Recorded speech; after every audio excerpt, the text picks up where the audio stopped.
Welcome to Occult Archives, Oh, the spookiest place on the internet. where we uncover the mysteries, myths, and legends behind history's most feared books. From mystical grimoires Oh, yeah. to ancient religious texts, these books, well, they carry secrets too dangerous to be read. Ooh, scary stuff. Are you ready to turn the pages of the unknown? I think they are. This is Season 1, Episode 19. The Gospel of Judas. Betrayer or Chosen Disciple? Dun, dun, dun, dun. Let's dive in! So today we're looking at a text that really turns the tables on one of the, well, most infamous figures in history. Yeah, Judas Iscariot. Exactly. We're talking about the Gospel of Judas, a text that paints a picture of him that's It's pretty wild, a actually. far cry from the betrayer we think we know. Yeah, the backstabbing disciple who sold Jesus out for, what was it, 30 pieces of silver? That's the one. So in this deep dive, we're going to get into, well, first off, how this text even surfaced. Yeah, because it wasn't just sitting in a library somewhere. No, not at all. And then we're going to look at how experts have actually tried to decode what it all means. Because let's be honest, ancient texts, they could be pretty tough to crack. Totally. And then we're going to tackle the big question. Why this whole thing about Judas, why does it still cause so much debate, even centuries later? It's a juicy one. Yeah, it really is. So to piece this puzzle together, we're going to be pulling from a couple of different sources. First up, we have excerpts directly from the translated Gospel of Judas. That's right. We're going straight to the controversial source itself. And then we're also using information from scripturaltruth.com. Which is a website that's, well, they've got a lot of background on the gospel, you know. Yeah, like when it was discovered, how old it is, how it stacks up against the traditional biblical accounts. Yeah, the whole 9 yards. And our mission here is to, break it all down. To give you the need to know, the highlights, the juicy parts. Right. And we're going to lay out all the different points of view, even if they totally clash. Because, hey, sometimes truth is stranger than fiction. So where on earth did they find this game-changing gospel? Well, picture this. It's the 1970s, Egypt. Okay. And we're near a place called Beni Massa. Exotic. And that's where they stumbled upon this manuscript hidden away for who knows how long.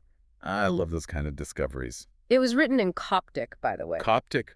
Which was basically the go-to language for all those, Gnostic writings back then. Like a secret code almost. Kinda, yeah. But here's the thing. The copy they found, it's the only complete one we know of. Wow. Talk about a rare find. And it's in pretty rough shape. I mean, there are actually some parts missing. After all that time being hidden away, I'm surprised anything survived. Totally. So how old is this thing? Right. That's the big question. Well, they did some fancy carbon dating on that Coptic manuscript, and they figured it's from around 280 AD, give or take a few decades. So pretty old. Oh, yeah, super old. But here's where it gets even more interesting. Okay, scholars, they think that this Coptic version is just a translation of an even older text. Wait, so there's like an original out there somewhere? Potentially, yeah. And they think this original was written in Greek, probably in the late 2nd century. So we're pushing back the timeline even further. Exactly. And the coolest part is this gospel wasn't exactly a secret back then.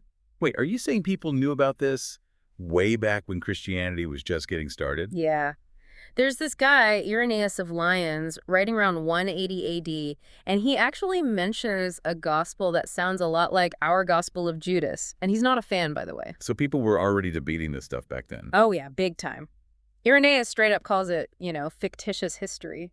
He didn't hold back. Nope. And then later on, there's another guy, Epiphanius of Salamis. He also trashed a text that seemed to paint Judas in a positive light, just like this one. So clearly, this whole positive Judas thing, it wasn't just some fringe idea. It was already stirring things up way back in the early church. Yeah, and to make things even more interesting, this gospel, it wasn't found just by itself. It was part of a whole stash of Gnostic texts.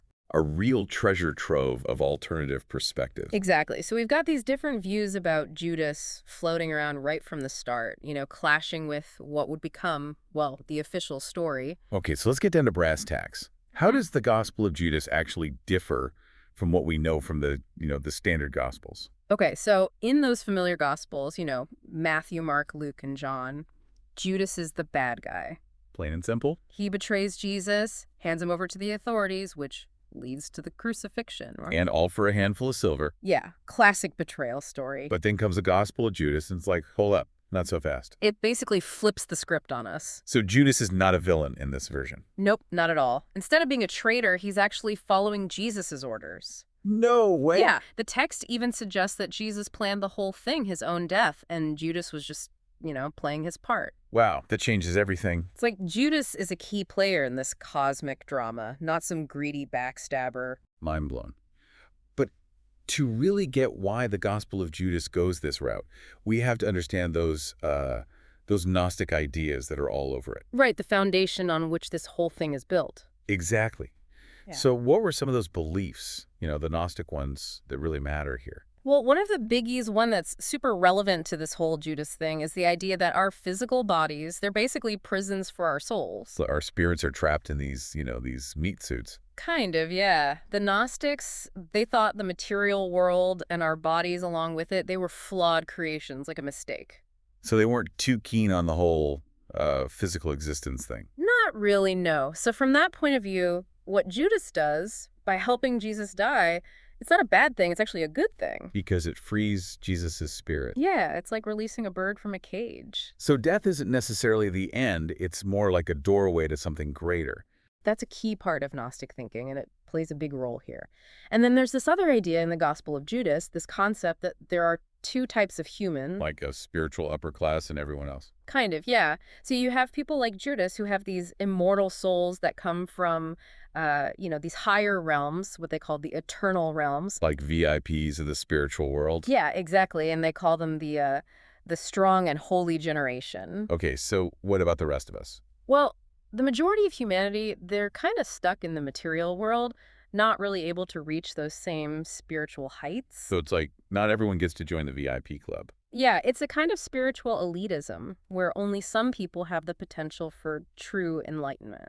Interesting. And the Gospel of Judas is pretty clear that that the other disciples, they just didn't get it. They didn't understand Jesus's true teachings. Yeah, the deeper meaning of his message, the real gospel, if you will.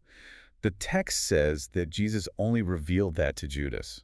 So Judas is like the teacher's pet in a way. In a way, yeah, he's the only one who truly grasped the secret knowledge. And that's where this idea of like exclusive knowledge comes in, right? It's not about sharing the message with everyone. It's about passing down this secret doctrine to a select few. Exactly, and that's something that scripturaltruth.com highlights.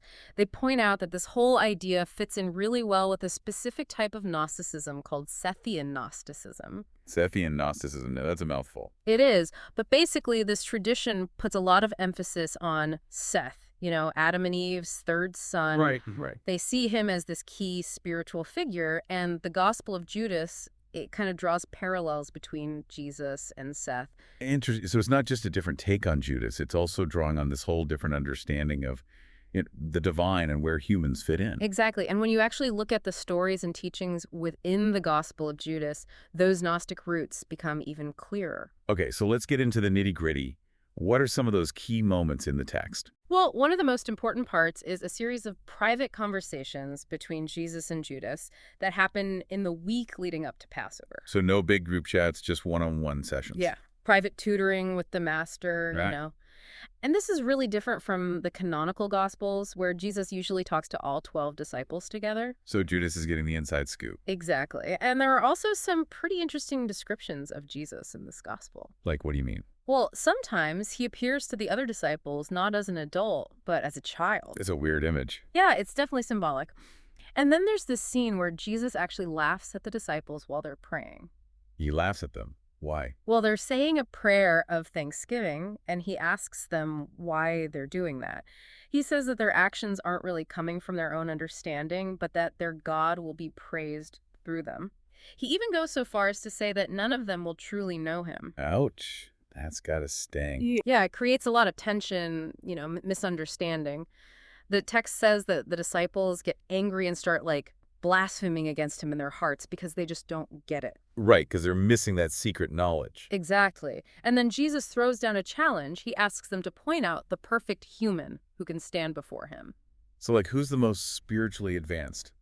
Yeah, basically. Yeah. And all the disciples fail this test, except for, you guessed it, Judas Iscariot. Judas, the chosen one. But even Judas can't look Jesus in the eye, remember? Right. He's overwhelmed by Jesus's, spiritual power. Exactly.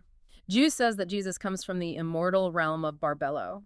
Barbello being this big-time divine figure in Gnostic belief, and that he's not even worthy to say the name of whoever sent Jesus.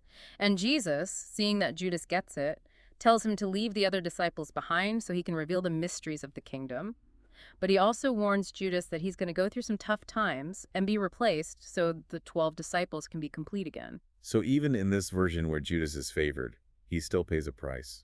Yeah, like it's a necessary sacrifice, And then later, the disciples asked Jesus about this great and holy generation that's supposed to be better than them, not from this world. Those spiritual VIPs we were talking about? Exactly. And Jesus' answer is basically no one born into this physical world, not even angels, can hang with this higher generation. They come from a totally different, more elevated source. So that spiritual hierarchy, it's a big deal in this gospel. Huge. And then they have this vision, the disciples, they see a huge house with an altar and 12 priests. It's not like a temple. Yeah, and Jesus interprets this vision as representing the disciples themselves, serving their God. He says they're doing these deficient deeds and sacrifices and calling on his name while they do it. So he's not a fan of their rituals. Not really. It seems like a Gnostic critique of mainstream religion, focusing on outward actions instead of true understanding. He even mentions them planting useless trees in his name in a shameful way.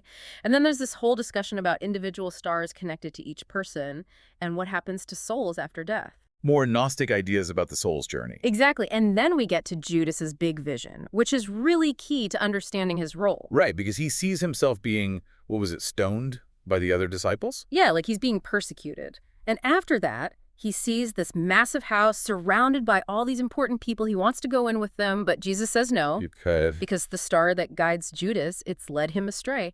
And no one born into this world can enter that house. It's only for the holy.